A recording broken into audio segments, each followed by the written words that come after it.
guys, on today's show, this week in religion of piss. I mean, religion of peace. Let's discuss it today on the Angela Box Show. Hello, my name is Angela Box. Show your personality.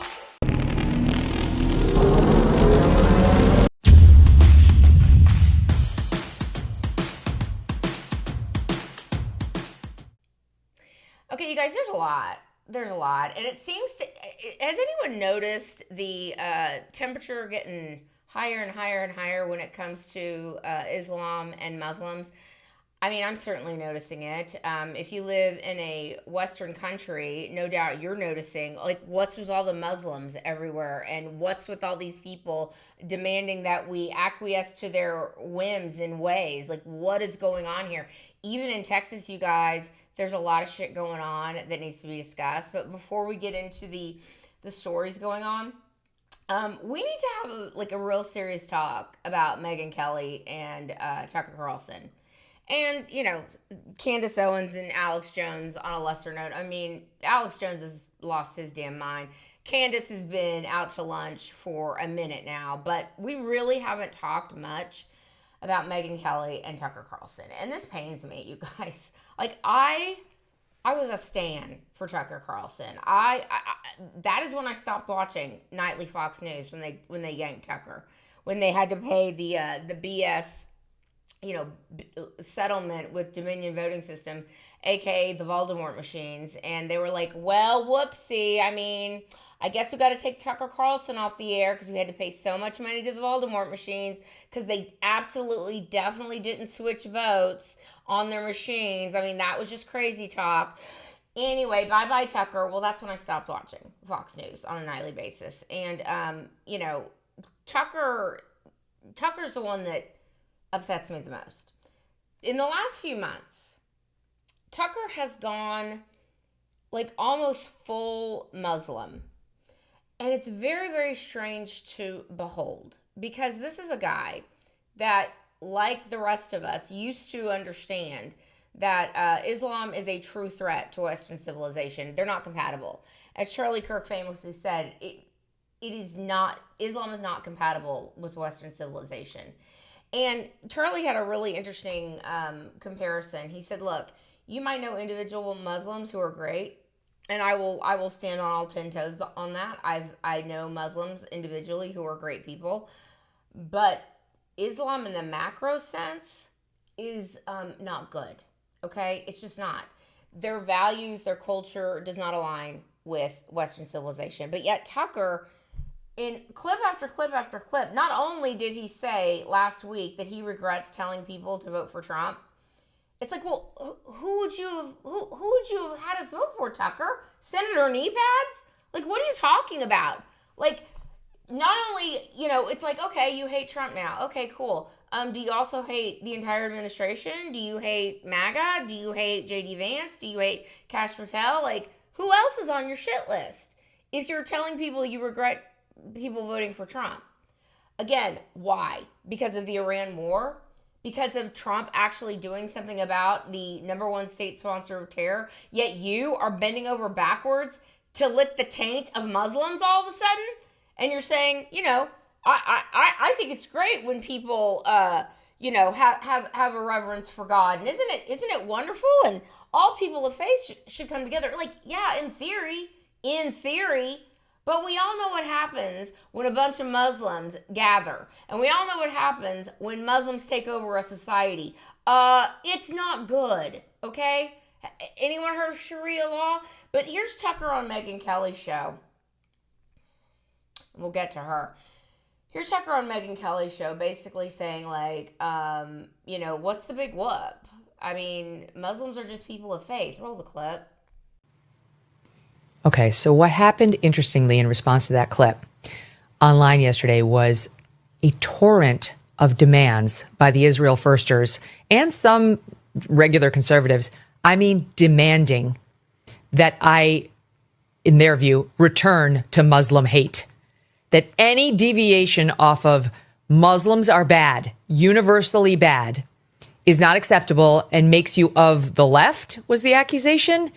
And you're just out there for clicks. It's like, nothing I've done is for clicks. If anything, my stance on the Iran war and Trump attacking me hasn't been particularly helpful, but it's sincere. And, you got to be honest about who you are and where you stand. Yep. And I have been blown away by how openly the Israel First crowd is demanding that I and others hate Muslims or else, or what? We're going to be called empty vessels, or we're going to be like shamed for having said things that are questioning about Islam. I'm not real pro on like Islamic leaders in America. I still stand by that. But I am reevaluating some of the things that I swallowed hook, line, and sinker, Tucker, because I now see we've all been manipulated. You have no idea how ubiquitous and powerful AIPAC, Israel, its lobby, its paid agents. I mentioned Brad Parscale the other day, who's registered as a foreign agent for Israel now and runs Salem Media Group. I mean, there are a lot of those folks in our nation pushing propaganda on us. And I frankly think I've been too trusting. Well, this was one of the concerns about immigration 100 years ago, that people would come to this country and import with them their own ancient blood feuds and then impose them on the rest of us. And, I'm American, and I don't have to sign on to your blood feud. If you're Armenian and you demand I hate all Turks, no, I'm not doing that. I mean, you may hate Turks, you may have good reason to hate Turks, whatever, but I don't hate Turks. I kind of reserve the right to form my own bigotries. And one of the reasons that I try to retreat from the world regularly in the woods or the sauna or whatever is just to sort of come to center to what I believe.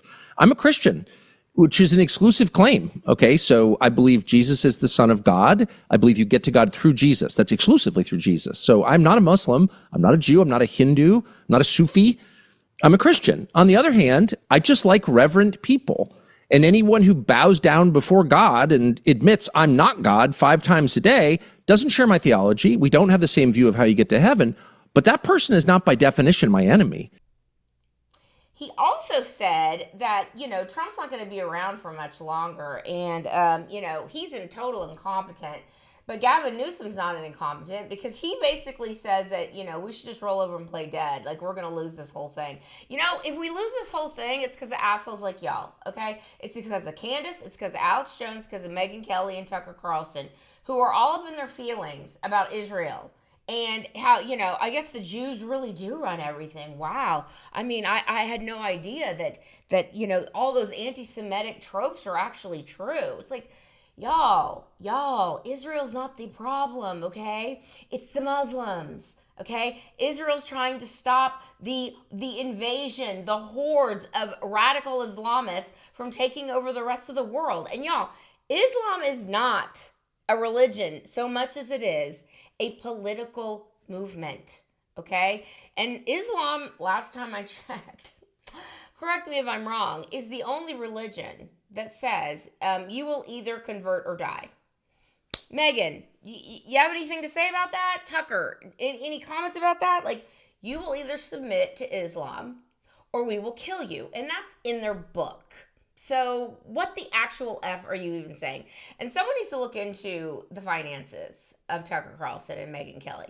Because they're out there being big and bad. They're basically like, wow, my eyes have really been opened about Israel. And they're like literally the worst. And, Gaza, and the Palestinians. And, basically Israel is the beginning, middle, and end of all the problems in the world. It's not radical Islam.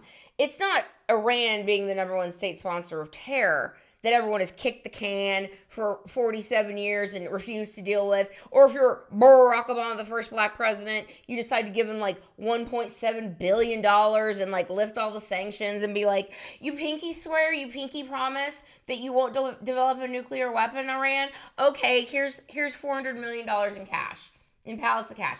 Like, it's not Israel. That's the problem. But yet, Tucker and Megyn et al. Are now seemingly telling the world that actually it is Israel and it is the Jews. And the Jews are the beginning, middle, end of all the problems. Okay. Tucker actually also said, and so as I set this clip up, that was a big intro to this clip. He basically is like, Trump's not going to be here forever. Wouldn't it be a shame if something happened to him? I mean, he does get shot at every other week now. He's not going to be around forever. Roll the clip. Terrible approval numbers. with the midterms all but lost already. What happens to Trump now? That we're just not good at predicting the future. You know, we imagine like this is going to happen in November in the midterms. Maybe not. Just remember that Trump turns 80 next month, you know, and I hope he has a great birthday. I don't wish Trump ill. However, he will be gone relatively soon and we'll still have this country. I don't think things are going well. I think they could be a lot worse. I can imagine other leaders who are both malicious and competent. Trump is incompetent. Gavin Newsom is not incompetent. He's far more malicious than Trump. I think he's far less transparent than Trump. Like, I don't know. We just need to keep our wits about us and not ping pong from one bad idea to another bad idea. I'm not saying that Tucker is calling for the assassination of Trump. I do not think he is that unwise, but it is a strange statement to make, is it not? And again, if Trump goes, then you're left with JD. Like, are you cool with JD or do you hate the whole administration?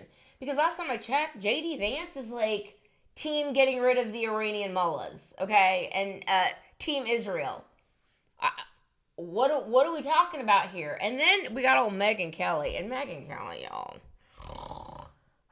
Megyn Kelly. I have been loath to discuss Megyn Kelly because of a side issue, and I'm just going to say it. It's fine, okay? I am a huge Maureen Callahan fan.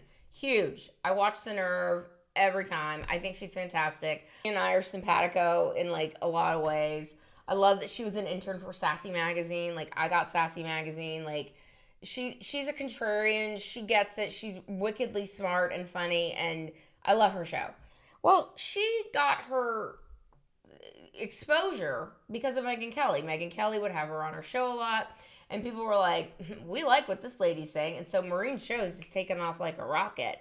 But she still goes on Megyn's show sometimes. So I have been loath to say what I'm getting ready to say. Megyn Kelly,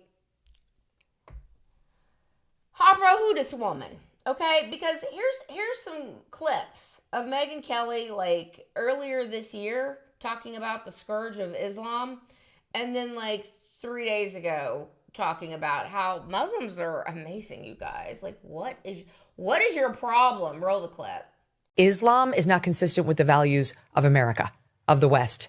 They should stay in countries that don't care about keeping church and state separated. They should stay in countries that don't care about protecting free speech. They should stay in countries that don't care about women's rights. That's where Islam can fester and grow. It's great. I mean, I'm sure if that's like your thing and you don't care about like genital mutilation, you might really enjoy living in an Islamic country.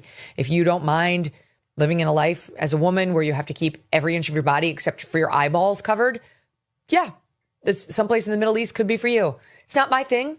It's not America's thing. And it's not a thing that we should want or encourage in the West. I think he's understanding there may be some new listeners over here. You know, like he's gotten very, very popular lately, I read, with Muslim viewers because he's been standing up for Islam, you know? And I have to tell you, Mark, it's been something I've noticed just since I've gotten sort of more clear-eyed on Israel, that a lot of the anti-Muslim rhetoric that's put out there originates with people who are very, very pro-Israel, who kind of need us to demonize them.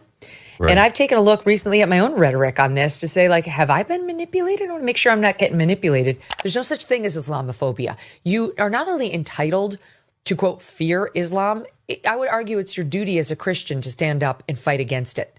He's having a lot of Muslim viewers flock to him. And so while he may have lost some contingent of the Fox News audience that's very, very pro-Israel and pro-Trump, and you can't say anything about Trump, for every one of those who leaves, there is another newer, younger audience member who does want to hear these traditional lines challenged and hear just new independent thinking. I mean, I'm experiencing some of that myself. It is not consistent with the values of the West or America, and therefore you have no problem. You should have no problem standing up against it. I mean, Dave Rubin is out there in these mean streets dragging her. He's like, you're basically a totally duplicitous C-word. And here's some more of Megyn Kelly. When she used to understand the threat that Islam posed to normal people and the whole coexist thing, it's like, yeah, we can coexist with Islam, but Islam can't coexist with us. And that seems to be the issue that we're finding around the world. So here's some more clips of Megyn Kelly's absolute rank hypocrisy. And again, someone check those bank accounts. Roll the clip. Sorry for what's happening to Michigan. I can't believe my eyes. Minnesota too, Minneapolis, but Dearborn, Michigan is like lost. First of all, the non-Muslims need to have a lot more babies. That's just true. We do. I mean, when the guard is down and the more radicalized Muslims tell you what their plan is, it involves having 6 to 10 children so that a generation from now, they're the majority. And they start it by city to city and take over states. And then before you know it, they're a majority in the country. And we don't want that. And there's no reason we need to want that. We don't have to be shy about saying we don't want that. That Islam is not consistent with fundamental Western values, period. Learn it, love it, say it, embrace it. It's not that we don't love our Muslim neighbors. I've got Muslim friends, no judgment on them and the way they choose to practice their religion, but their religion happens to be a political doctrine as well. It's very entangled. And they just don't stand for the same things that we do in the West, like free speech, like separation of church and state, like women's rights. So we have to say no. We have to stop electing these people to positions of power. And we have to stop the immigration pipeline from countries that don't share our values. And we have to do what Trump did, which is eject the ones who are here taking advantage of the rest of us, especially when they're funneling money back to other Muslim terrorists. So that's my 2 cents. But look, we can't talk about these folios all day long. There's more news in religion of peace this week. You may have noticed over the last few decades, certainly since 9/11, that a lot of churches are going up in flames. And they're going up in flames in Christian nations, aka churches. And it's so interesting because when a church goes up in flames, they never ask the question, who would set a church on fire? Let me run through the list here. Okay. Could it be Buddhists? Probably not, as in they're very pacifist. Could it be Jews? Could it be Jews burning down Christian churches? Well, considering the fundamental structure of Western civilization is based on Judeo-Christian values, methinks they're not the ones burning down the churches. Could it be our friends, the Muslims? Ding, ding, ding. And the media is ignoring it. And when Notre Dame went up in flames, and they were like, oh, there was like an electrical issue, everyone's like, yeah, right. First of all, can you imagine for 5 seconds the reaction if a bunch of mosques started to just, spontaneously combust? And the media's like, oh, look at this, another mosque has just been burnt down. Isn't that the darndest thing? As we all know, the media would have an issue with it. But because they hate Christians and they hate Christianity and they low-key hate themselves and Western civilization, they're like, sort of, again, low-key going, well, what would Sharia law really be like? Would it really be that bad? These people are pretty adamant about it. And they're like really, really passionate about, their prophet that married a 6-year-old and then had sexual intercourse with her when she was 9. And they're like really they're ride or die for Muhammad and for this book and for Sharia law. So maybe we should give it to them, because how bad could it possibly be? Anyway, that seems to be the MO of most complete tards in the Western world right now. They're like, let's give unlimited money to Ukraine, but let's not give any money to fight the Iranian mullahs. Let's just bend over backwards to make sure that Muslims are happy and they're, they feel safe in our countries and in our homes, and let's just welcome them in. And y'all, here's what happens when you welcome in Muslims into your country. It doesn't look like your country anymore. Witness the United Kingdom. Roll that clip.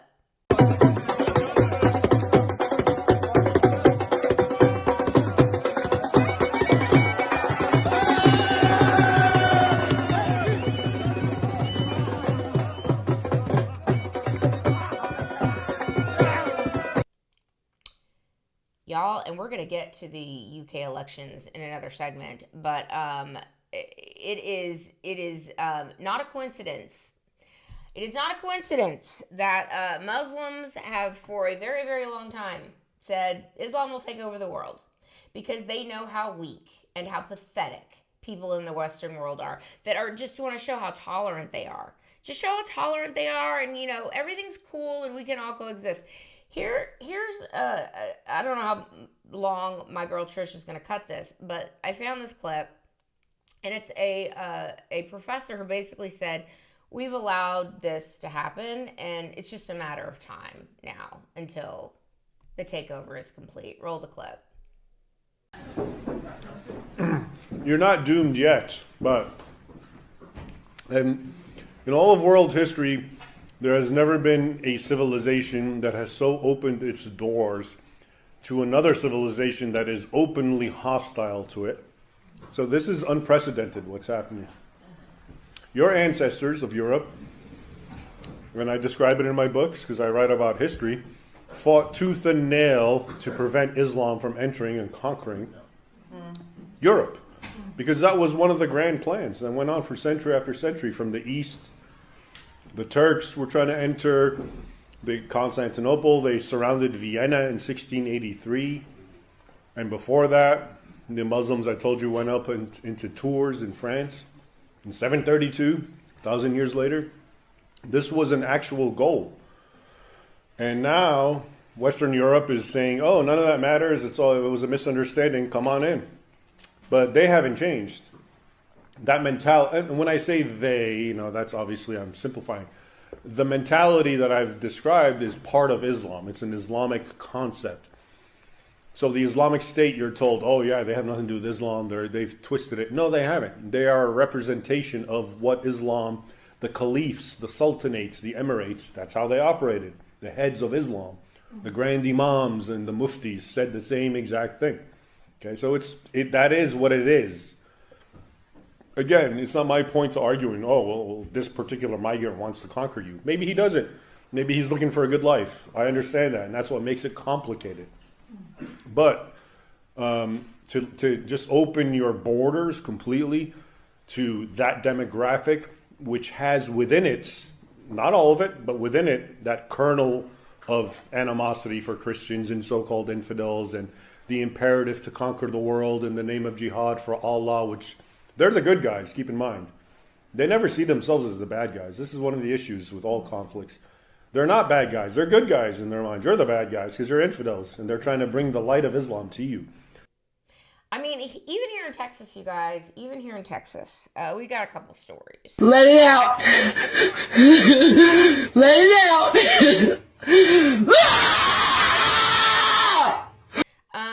In Dallas, there's now going to be a Muslim an Islamic college. And it's not just like a learning college. It's going to be like an accredited university in Texas where they require you to take Islam. And that should go down well, I think, in Dallas. And also out in the Grand Prairie area, there is a water park, a state paid for water park. That's like, you know what Texas really needs? You know what this tiny community of Grand Prairie, which I believe is a suburb of Dallas, like there's lots of hotbed of crazy going on outside of Dallas with Muslims, okay? It's not just in Houston. Dallas is like around in the suburbs is littered with crazy. Anyway, Grand Prairie was like, you know what we need? We need an all Muslim day at this water park. And we're going to make sure to put out some rules that y'all better follow. And if you want to come on that day, well, you better wear your hijab bathing suit. You better wear your head to toe beekeeper outfit. And, man, you can wear what the hell you want. Like, go all out, wear a Speedo. But women, you better dress modestly. And they don't exactly say what modestly means, but I'm assuming it has to do with a burkini, okay? Greg Abbott was like, no, we're not doing that. That is actual discrimination, and no, we're not playing. So that was a good Greg Abbott moment, but they're not going to stop. They're not going to stop until they have what they want, which is worldwide domination. And that is why this gutter religion, Islam, that has phrase after phrase after phrase in their little precious Quran that essentially call for the destruction of anybody who does not agree with them, Megyn Kelly, aka infidels, slaughter them, make them submit, cut their heads off, throw the gays off roofs, mutilate girls' genitals, make them wear beekeeper costumes. This is all in their little precious book, okay? So it's time to call Islam the gutter religion that it is. That's right, I said it. And let me tell you something else. Megyn Kelly, Tucker Carlson, you've lost us, man. You've lost us and you've lost the plot. So I hope whatever money you're receiving, even though both of you are like, I would never take money. This is just what I think. I mean, I know 5 months ago I said the complete opposite thing, but like my eyes are just totally open on Israel now. Something happened to y'all, and my guess is that has something to do with money. So if you're cool with taking blood money and basically doing a 180 on everything you used to believe, like, cool, that's on you, man. That's on you. But the rest of us are going to continue to call out Islam for the worldwide threat that it actually is. Okay, you guys, that's what I'm going to leave today's show. Please let me know what you think down below. Like, subscribe, comment, hype, do all the things. And until next time, everybody, keep kicking ass and taking names. And always remember to let thy will be done. Peace.